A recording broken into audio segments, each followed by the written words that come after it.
Praise lord అందరికీ.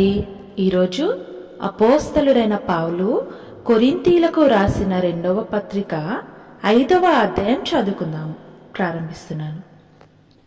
భూమి మీద మన గుడారమైన ఈ నివాసము శిథిలమైపోయినను చేతి పని కాక దేవుని చేత కట్టబడినదియు నిత్యమైనదియునైన నివాసము పరలోకమందు మనకున్నదని ఎరుగుదుము. మనము దిగంబరులము కాక వస్త్రము ధరించుకొనిన వారముగా కనబడుదుము.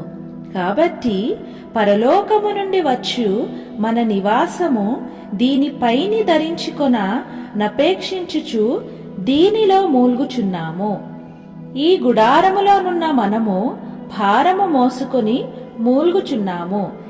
ఇది తీసివేయవలెనని కాదు గాని మర్త్యమైనది జీవము చేత మృంగివేయబడినట్లు ఆ నివాసమును దీనిపైని ధరించుకొనగోరుచున్నాము.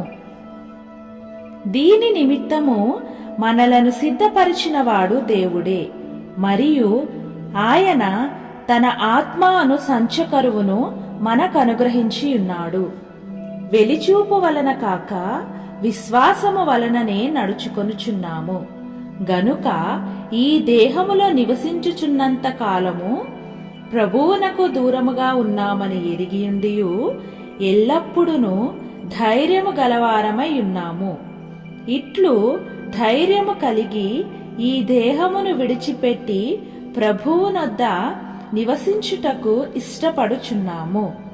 కావున దేహమందున్నను దేహమును విడిచినను ఆయనకిష్టులమై ఉండవలెనని మిగుల అపేక్షించుచున్నాము. ఎందుకనగా తాను జరిగించిన క్రియల చొప్పున అవి మంచివైనను సరే చెడ్డవైనను సరే దేహముతో జరిగించిన వాటి ఫలమును ప్రతివాడును పొందునట్లు మనమందరమును క్రీస్తు న్యాయపీఠము ఎదుట ప్రత్యక్షము కావలయును. కావున మేము ప్రభువు విషయమైన భయము నెరిగి మనుష్యులను ప్రేరేపించుచున్నాము.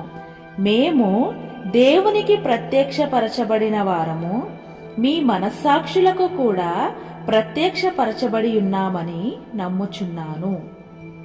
మమ్మును మేమే మీ ఎదుట తిరిగి మెప్పించుకొనుట లేదు గాని హృదయమునందు అతిశయపడక పైరూపమునందే అతిశయపడు వారికి ప్రత్యుత్తరమిచ్చుటకు మీకు ఆధారము కలగవలెనని మా విషయమై మీకు అతిశయ కారణము కలిగించుచున్నాము.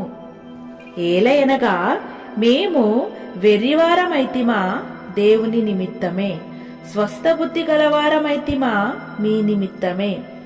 క్రీస్తు ప్రేమ మమ్మును బలవంతము చేయుచున్నది. ఎలాగనగా అందరి కొరకు ఒకడు మృతి పొందెను గనుక అందరును మృతి పొందురనియు, జీవించు వారిక మీదట తమ కొరకు కాక తమ నిమిత్తము మృతి పొంది తిరిగి లేచిన వాని కొరకే జీవించుటకు ఆయన అందరి కొరకు మృతి పొందెననియు నిశ్చయించుకొనుచున్నాము. కావున ఇక మీదట మేము శరీరరీతిగా ఎవనినైనను ఎరుగము. మేము క్రీస్తును శరీరరీతిగా ఎరిగి ఉండినను ఇక మీదట ఆయనను అలాగు ఎరుగము. కాగా ఎవడైనను క్రీస్తు నందున్న ఎడల వాడు నూతన సృష్టి, పాతవి గతించెను, ఇదిగో క్రొత్తవాయెను. సమస్తమును దేవుని వలనైనవి. ఆయన మనలను క్రీస్తు ద్వారా తనతో సమాధానపరుచుకొని ఆ సమాధానపరచు పరిచర్యను మాకు అనుగ్రహించెను. అదేమనగా దేవుడు వారి అపరాధములను వారి మీద మోపక క్రీస్తునందు లోకమును తనతో సమాధానపరచుకొనుచు ఆ సమాధాన వాక్యమును మాకు అప్పగించెను. కావున దేవుడు మా ద్వారా వేడుకొనినట్టు మేము క్రీస్తుకు రాయబారులమై దేవునితో సమాధానపడుడని క్రీస్తు పక్షముగా మిమ్మును బతిమాలుకొనుచున్నాము. ఎందుకనగా మనమాయన యందు దేవుని నీతి అగునట్లు పాపమెరుగని ఆయనను మన కోసము పాపముగా చేసెను. ఆమేన్. ప్రభువైన యేసుక్రీస్తు వారు ఈ వాక్యమును దీవించునుగా.